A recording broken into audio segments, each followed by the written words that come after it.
इंसान में प्रतिभा नाम की एक चीज होती है। यहां ऐसी क्षमता है जो प्रकृति के लाखों वर्षों का काम सुबह से दोपहर तक कर सकती है। अगर जरूरी कोशिश की जाए तो आप जागरूकता से ऐसा कर सकते हैं। अगर जरूरी स्थिति बनाई जाए तो उस व्यक्ति का सफल होना तय है। बात छोटी हो या बड़ी कोई फर्क नहीं पड़ता। मनुष्य अपने हर काम में सफल होना चाहता है। जीवन में अनंत दरवाजे मौजूद हैं। आप बहुत मेहनती हैं तो आप कुछ दरवाजे खोलेंगे। आप बुद्धिमान हैं तो कई दरवाजे खोलेंगे। पर अगर आप वाकई जीवंत हैं तो दरवाजे खुद खुलेंगे। सफल होना लोगों के लिए इतना जटिल हो जाता है कि वो सफलता क्यों चाहते हैं ये आम तौर पर वो बिल्कुल भूल जाते हैं और वो सफलता के सिद्धांत बुनना शुरू कर देते हैं। हर तरह के सिद्धांत, जैसे सफलता क्या होती है। क्या मैं चुटकुला सुना सकता हूं? आप बहुत गंभीर दिख रहे हैं। भारत में एक आदमी था, शंकरन पिल्लई। अच्छा, ये जॉन स्मिथ की तरह है।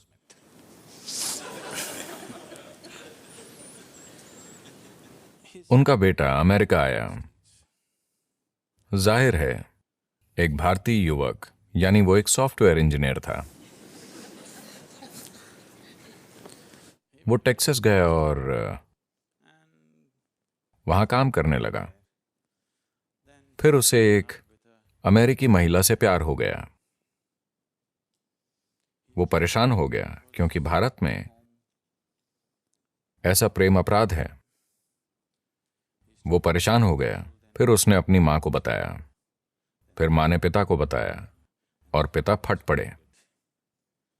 वो उन्हें समझाने के लिए घर गया, पर बात नहीं बनी, क्योंकि भारत में कोई शादी करना चाहे तो लोग उसके परिवार की 500 पुश्तें जांचते हैं। वो उस व्यक्ति के वंश की शुद्धता देखते हैं जिससे आपकी शादी होगी। तो अमेरिका की एक गोरी महिला, आप उससे कैसे शादी कर सकते हैं? हम उसका वंश नहीं जानते, वो कहां से आई है, उसका वंश क्या है, दादा दादा। तो वो समझा नहीं पाया और वापस आ गया और उसे फिर से प्यार हो गया और वो आगे बढ़ गए। तब शंकरन पिल्लई अपने बेटे को त्याग कर बोले, मेरा तुमसे कोई लेना देना नहीं है। फिर साल बीते, उनका एक बेटा हुआ और उसकी तब की तस्वीर थी जब वो पैदा हुआ था, और पत्नी रोजाना अपने छोटे बेटे की तस्वीर फेसबुक पर अपलोड करती थी। छोटा सा बच्चा बड़ा हो रहा था। वो बेटे को त्याग चुका था, पर पोते की बात अलग होती है। धीरे धीरे 1-2 साल में उसे इस छोटे बच्चे से प्रेम हो गया जिसे उसने देखा तक नहीं था। फिर लोग अमेरिका से उसके पास आने लगे, अरे आपने अपने पोते को नहीं देखा? ओह, आप उसे जरूर देखिए, वो आपके जीवन का फल है। धीरे धीरे उसे इच्छा हुई। फिर उसने तय किया वो अपने बेटे का चेहरा नहीं देखेगा, पर अमेरिका जाकर सिर्फ पोते को देखेगा। और उस गोरी औरत को तो बिल्कुल नहीं देखेगा।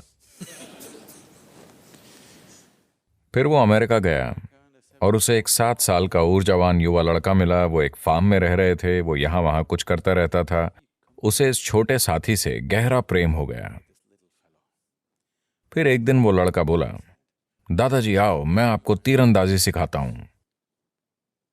वो उस लड़के के साथ फार्म में गया और वहां उसने 8 लक्ष्य देखे। वो सभी तीर बिल्कुल निशाने पर थे। शंकरन पिल्लई ने यह देखकर सोचा, अरे ये मेरा पोता है। उसे भारत के सभी महान तीरंदाज याद आ गए, अर्जुन और एकलव्य, और उसे भविष्य दिखा। ओलंपिक स्वर्ण पदक आसमान से गिर रहे थे। फिर उसने पूछा, तुमने कहां से तीर चलाया? लड़का बोला, 20 गज से। क्या? 20 गज की दूरी से तुमने सभी तीर निशाने पर मारे हैं? तुमने ये कैसे किया? फिर लड़का बोला, दादाजी मैं तीर पहले मारता हूं और फिर निशान बना देता हूं। तो सफलता से जुड़े ये सिद्धांत रुकावट बन सकते हैं, और मैं लगातार ऐसे लोगों के साथ रहा हूं, वो एक हद तक सफलता पा चुके हैं, पर उनका जीवन उनकी सफलता के सिद्धांत में फिट नहीं हो रहा है और वो ढांचा टूट रहा है, पर उन्हें लगता है कि कुछ गलत है। कुछ गलत नहीं है, वो बस बेहतर हो रहे हैं, स्थितियां उन्हें आगे बढ़ा रही हैं, पर उनके सिद्धांत टूट रहे हैं, तो वो अपनी सफलता से दुखी हैं। आपको कई लोग ऐसी चीजों से गुजरते हुए दिखाई देंगे। अगर सफलता की बात करें तो मुझे यकीन है कि आपके पास योजनाएं होंगी कि जीवन में सफल कैसे होना है। आपकी योजनाएं हैं? योजना ठीक है।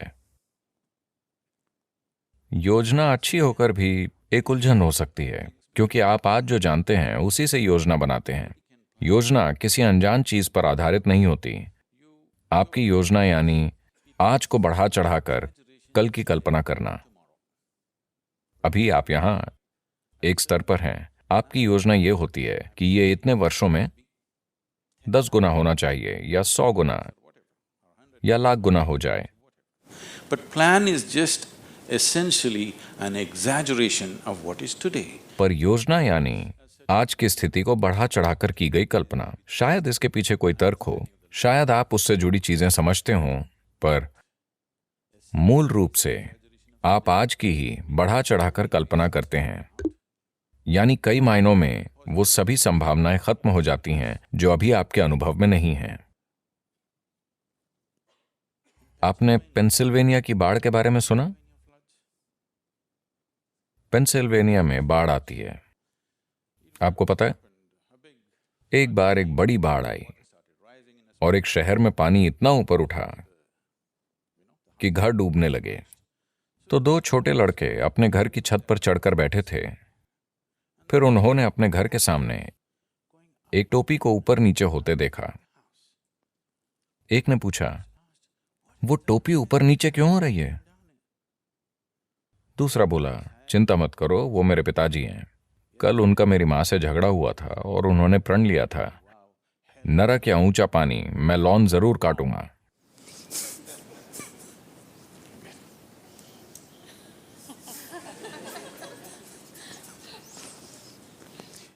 तो योजनाएं परेशानी बन सकती हैं। योजनाएं बनाना अच्छा है, पर ज्यादा जरूरी यह है कि एक उद्देश्य हो। अगर उद्देश्य है तो योजनाएं बनती जाएंगी, योजनाएं फेल होंगी और फिर नई योजनाएं बनेंगी। जो होना है होगा। आप एक उद्देश्य पर टिके रहें तो बाकी चीजें उस उद्देश्य की मदद करेंगी। पर अगर आप किसी योजना पर टिके रहेंगे तो वो योजना खुद एक रुकावट बन सकती है। योजना संभावना भी है। योजना बनाकर रखना ठीक है, लेकिन आपको योजना को थोड़ी दूरी पर थाम कर रखना चाहिए। आपको योजना से अपनी पहचान नहीं जोड़नी चाहिए। सफलता की प्रक्रिया, देखिए, मूल रूप से सफलता की चाह हर इंसान में होती है। आप उसमें थोड़ी आग डालकर उसे अपना जुनून बना सकते हैं। लेकिन अगर ये आपके अंदर की एक जरूरत बन जाती है कि आपको सफल होना ही है वरना आपको बहुत दुख होगा, तो फिर आप दिक्कत में पड़ने वाले हैं, एक गंभीर दिक्कत। हमारे जुनून जहर बन सकते हैं। If we start becoming resentful for the non-fulfillment of those passions, हमारे जुनून जहर बन सकते हैं अगर हम उन जुनून के सफल न होने पर नाराज होने लगें। तो जहर बनने से मेरा मतलब है कि आज ये दिखाने के लिए काफी मेडिकल और वैज्ञानिक सबूत हैं कि नाराज होने पर, जब आप किसी चीज से गुस्सा होते हैं या चिड़चिड़े होते हैं, तो आज डॉक्टर चेक कर सकते हैं। हम आपका खून लेकर यह देख सकते हैं कि आप अपने सिस्टम में जहर डाल रहे हैं। ये वो जहर है जो आप पीते हैं पर दूसरे के मरने की उम्मीद करते हैं। जीवन ऐसे नहीं चलता। अगर आप जहर पिएंगे तो आप मरेंगे। यही ठीक है, यही ठीक है ना?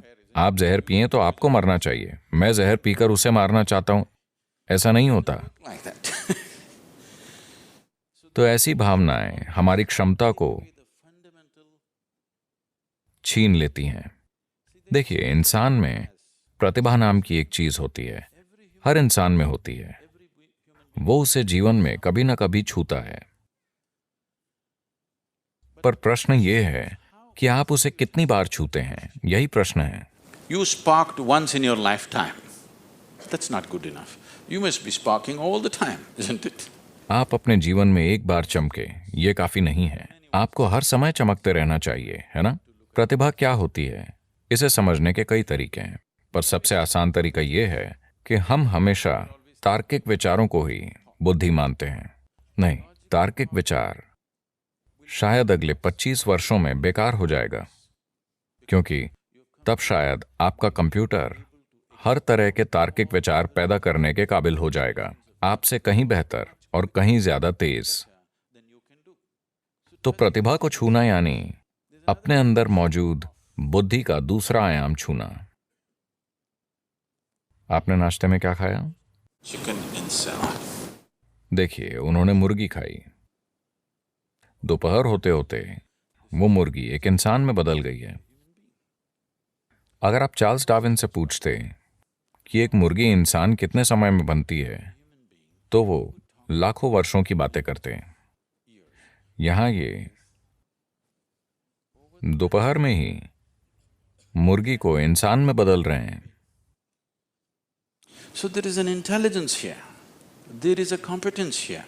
तो यहां एक बुद्धि और क्षमता है जो प्रकृति के लाखों वर्षों के काम को बस दोपहर में ही कर सकती है। बस ये है कि ये बुद्धि अचेतन स्थिति में है। अगर कोशिश की जाए तो आप हर अचेतन प्रक्रिया को एक जागरूक प्रक्रिया में बदल सकते हैं। जागरूकता में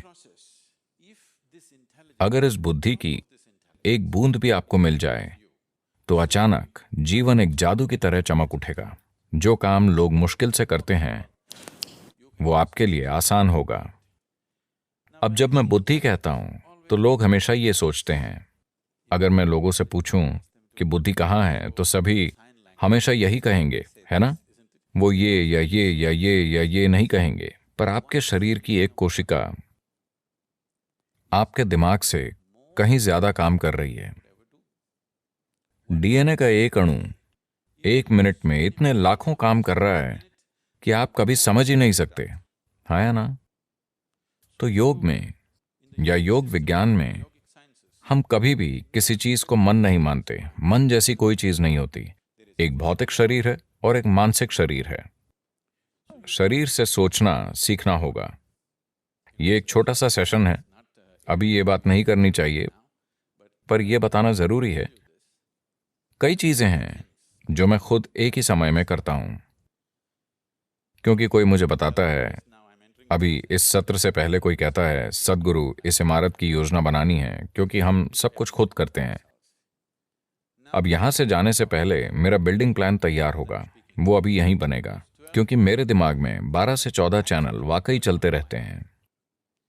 सिर्फ दिमाग में ही नहीं, शरीर से भी सोचा जा सकता है।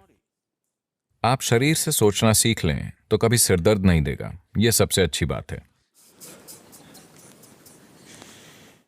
इतनी जिम्मेदारियां हैं और कई चीजें एक साथ चल रही हैं, तो क्या तनाव नहीं होता? बिल्कुल नहीं होता, क्योंकि आप अपने एक गहरे आयाम का इस्तेमाल कर रहे हैं और सभी कर सकते हैं। यह आयाम सभी में है। शायद आपके तर्क का स्तर किसी दूसरे से कम हो, सभी की तार्किकता अलग अलग होती है, पर हर इंसान, अगर आप एक गाजर खाते हैं तो उसे पचा सकते हैं, यानी आप में बुद्धि का एक और आयाम है। हाँ, अगर कोई व्यक्ति ऐसी स्थिति बनाए कि सिस्टम के अंदर जो भी है वो आपके लिए उपलब्ध हो, तो ऐसे व्यक्ति का सफल होना तय है।